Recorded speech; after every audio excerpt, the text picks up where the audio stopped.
अन्न निकाल करके वो खा जाते हैं। इसका नाम क्या है? दुष्काल। मारो काटो शब्द चेज मुख लाल, और शब्द ना मुख क्या हो जाता? लाल हो जाता है। शब्द तेज होते नर को नर फिर खाने दौड़े, समझो इसे है ना। एक आदमी दूसरे आदमी को खाने को दौड़ता है, बस इसी का नाम क्या है? इसका नाम क्या है? अब आप सोचो, अकाल का मतलब एक रोटी है। बोलो, अकाल का मतलब? जोर से बोलो। एक रोटी है, खाने वाले 100 और रोटी है। बोलो, खाने वाले 100 और रोटी है एक। अब बताओ क्या होगा? 100 लोगों के बीच में एक रोटी फेंकी जाए तो बताइए क्या होगा? क्या करेंगे वो? क्या करेंगे सुमित भाई? हैं? क्या करेंगे? अगर एक व्यक्ति 100 खाने वाले हो और रोटी एक हो तो क्या होगा उसका? जैसे कुत्तों के बीच में एक रोटी का टुकड़ा फेंकने पर जो दयनीय दशा उन कुत्तों की होती है, वही अकाल में इंसान की वही दशा होती है ना। 100 अनार है ना, एक अनार 100 बीमार है। बोलो, एक अनार। बोलो, हंस के कस के मुस्कुरा के 1 ग्राम से लेके हवा कुंटल तक है ना। 100 एक अनार 100 बीमार। बोलो, एक अनार 100 बीमार। एक अनार है और बीमार कितने हैं? 100 हैं। और डॉक्टर एक है और बीमार 1000 लोग हैं। वो कहता हमको देख लो, वो कहता हमको देख लो। अब किस किस को देखने जाए? बस इसी का नाम क्या है? अकाल है। बोलो, इसका नाम क्या है?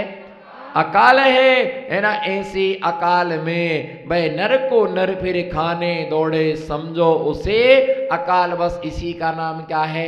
अकाल होता है। थोड़ा सा पानी नहीं बरसता, हाय हाय मच जाती है। जगह जगह लोग प्रार्थनाएं करते, जगह जगह शांति धारा होती, जगह जगह मंत्र जाप होते हैं कि पानी बरस जाए, पानी बरस जाए। अब सोचो कि अकाल में कैसा होता? कितने फण का सर्प देखा? 12 फण का सर्प देखा। और उस समय जब अकाल पड़ा तो क्या स्थिति हुई होगी? ये जो है इसी प्रकार से जो है ना दिया गया कि 12 साल का अकाल, तो किसके समय पड़ा अकाल? किस समय ये अकाल पड़ा? भद्रबाहु स्वामी के समय में। किसके समय में?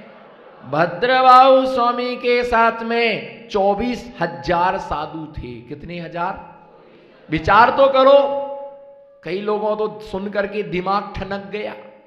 कितने हजार? अगर 4 साधु को अपने नगर में लाना हो तो 24 मीटिंग होती है। कितनी मीटिंग होती है? बोलो, कितनी मीटिंग होती है?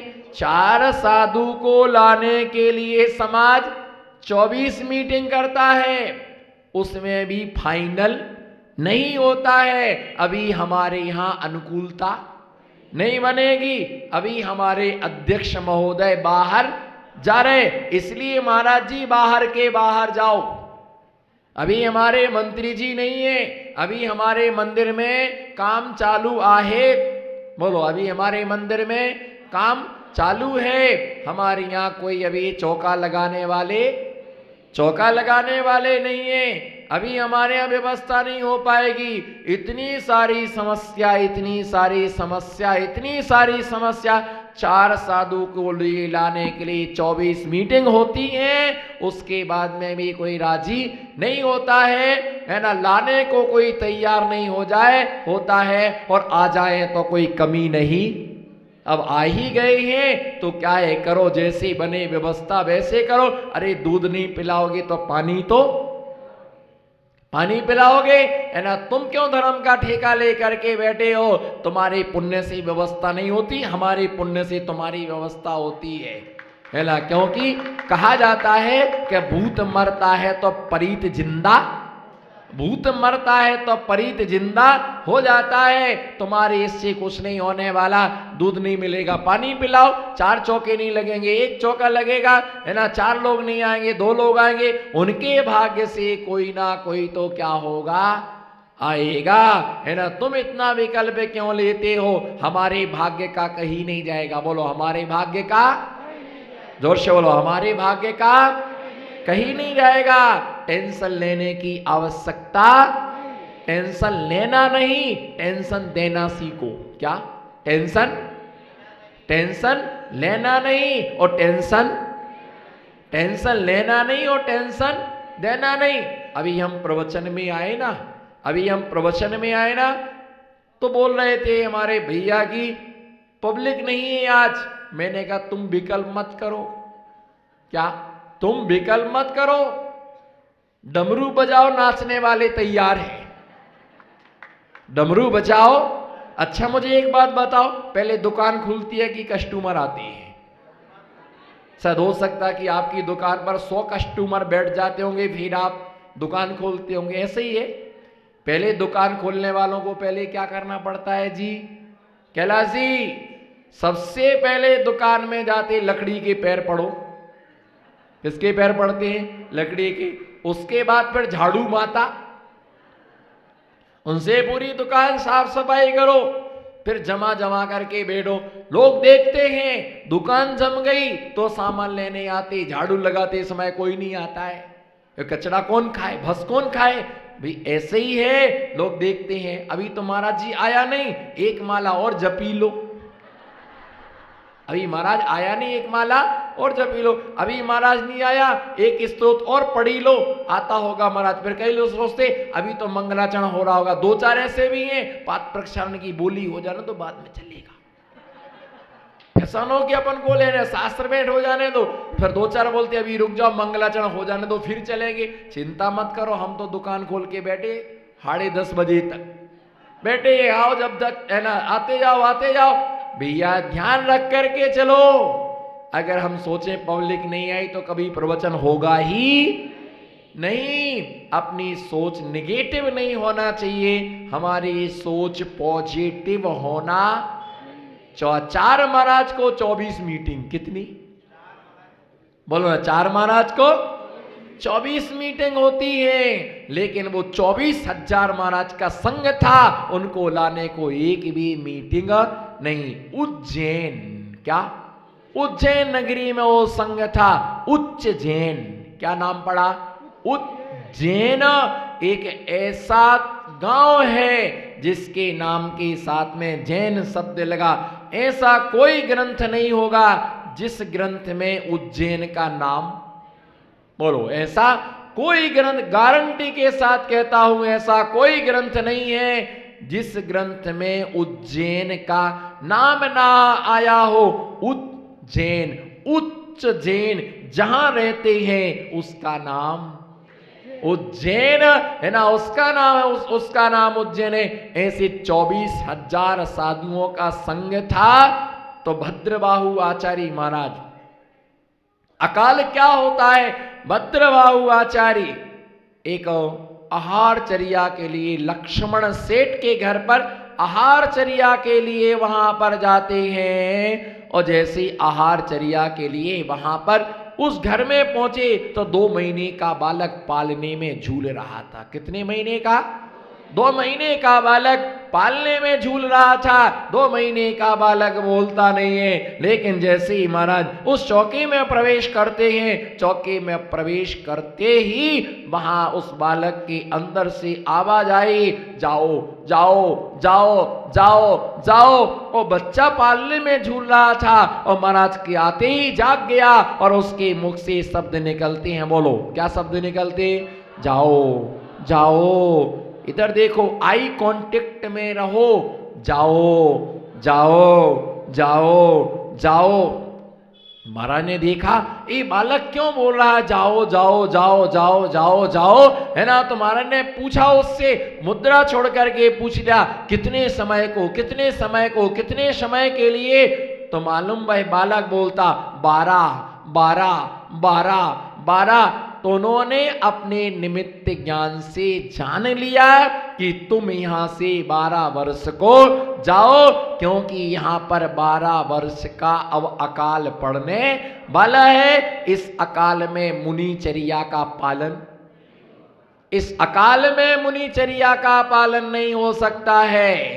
जहां पर लोगों की संपन्नताएं नहीं है, जिसके पास श्री और श्रद्धा नहीं है, बोलो, जिसके पास जिसके घर में श्री और श्रद्धा नहीं है उसके घर में अभी भी अकाल ही चल रहा है। श्री नहीं है तो चौका नहीं लगेगा और श्रद्धा नहीं है तो अभी चौका नहीं लगाएगा, धर्म उसके घर में नहीं हो पाएगा। उन्होंने समझा 12 वर्ष के लिए अकाल पड़ेगा। भद्रबाहु स्वामी ने आकर के है ना सभी शिष्यों के लिए कहा कि अब अपन को यह देश छोड़ करके दक्षिण की यात्रा के लिए अपन को चलना चाहिए, क्योंकि उत्तर भारत में 12 वर्ष का अकाल पड़ने वाला है। तो सेठ लोग तो होते ही हैं। सेठ लोगों ने निवेदन किया महाराज 12 साल क्या 24 साल अकाल पड़े तो भी हमारा धन खत्म होने वाला नहीं है, आप चिंता मत करो, आप तो यहीं रहो। बोलो आप, हाथ उठाओ ना, आप चिंता मत करो, आप तो यहीं रहो, हम आपकी व्यवस्था बनाएंगे, आपको चिंता करने की आवश्यकता नहीं है। हम इतना अनाज का संग्रह करेंगे, इतना अनाज का संग्रह करेंगे। और उन्होंने बोरे के बोरे अनाज के भर के रख लिए, अड़द, गेहूं, ज्वार, मक्का है ना, सारे तुअर, सारे के सारे अनाज, काजू, किशमिश, बादाम, छुआरा है ना, सारा सामान उन्होंने भर कर के रख लिया। मिर्ची, नमक, तेल, घी, पूरा व्यवस्था, आप चिंता मत करो। लेकिन भद्रबाहु आचार्य महाराज प्रकांड विद्वान थे। गुरु कभी किसी के कहे अनुसार काम नहीं करते। क्या? गुरु कभी किसी के कहे अनुसार काम नहीं करते हैं, वो अपनी प्रज्ञा का सही उपयोग करते हैं। यस्या नास्ति स्वयं प्रज्ञा शास्त्रम तस्य करोति किम लोचनाभ्याम विहीनस्य दर्पणम किम करिष्यति, है ना। जिसके अंदर स्वयं प्रज्ञा नहीं है, कुणाल भाई, जिसके अंदर, बोलो, जिसके अंदर स्वयं प्रज्ञा नहीं है उसका शास्त्र क्या कर सकता है? आश्चर्य, प्रश्नवाचक। जिसमें स्वयं प्रज्ञा नहीं है, बोलो, जिसमें स्वयं प्रज्ञा नहीं है उसका शास्त्र क्या कर सकता है? और जिसकी आंखें नहीं है उसको दर्पण, जिसकी आंखें नहीं है उसका दर्पण क्या कर सकता है? आचार्य महाराज ने कहा कि मैं तो विहार करूंगा और दक्षिण की ओर जाऊंगा। कुछ साधु थे जो उन सेठों की बातों में आ गए। उन्होंने कहा प्रभु रुक गए हो, और रुक गए। आचार्य भद्रबाहु स्वामी प्रस्थान कर गए, विहार कर गए, चलते रहे और वो दक्षिण की सीमा में पहुंच गए। और उत्तर भारत में क्या पड़ा? उत्तर भारत में जब अकाल पड़ा, इतना अकाल पड़ा कि उनने जो 12 वर्ष के लिए अनाज रखा था वो 12 दिन में खत्म हो गया, है ना। सब कुएं सूख गए, सब खत्म होने लगा। अब साधुचर्या के लिए जाए तो, है ना, मुनि आहार चर्या को जाए, है ना, तो कुत्ते भौंकना चालू कर दिए। जब कुत्तों ने भौंकना चालू किया तो उन्होंने क्या, अपने साथ में एक लाठी रख ली। क्या रख ली उन्होंने अपने साथ में? एक डंडा रख लिया। कुत्ता जैसी आए तो भैया ध्यान रख के चलना, पिच्छी के साथ डंडा कभी अच्छा नहीं लगता है। जिसके हाथ में है धर्म का झंडा, बोलो, जिसके हाथ में है, कोने कोने से आवाज आए, जिसके हाथ में है धर्म का झंडा, उसके हाथ में शोभा नहीं देता है, उसके हाथ में शोभा नहीं देता है डंडा। और जिसके हाथ में है डंडा उसके हाथ में शोभा नहीं देता है झंडा।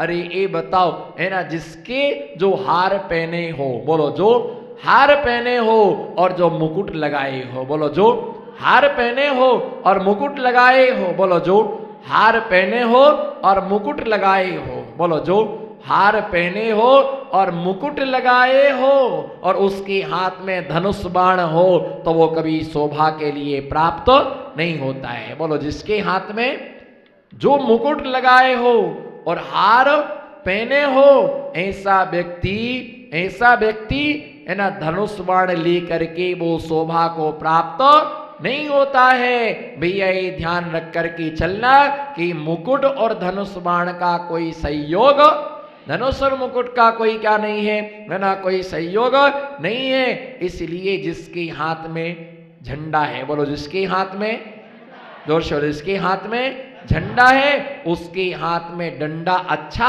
नहीं लगता, और जिसके हाथ में डंडा है उसके हाथ में झंडा अच्छा नहीं लगता।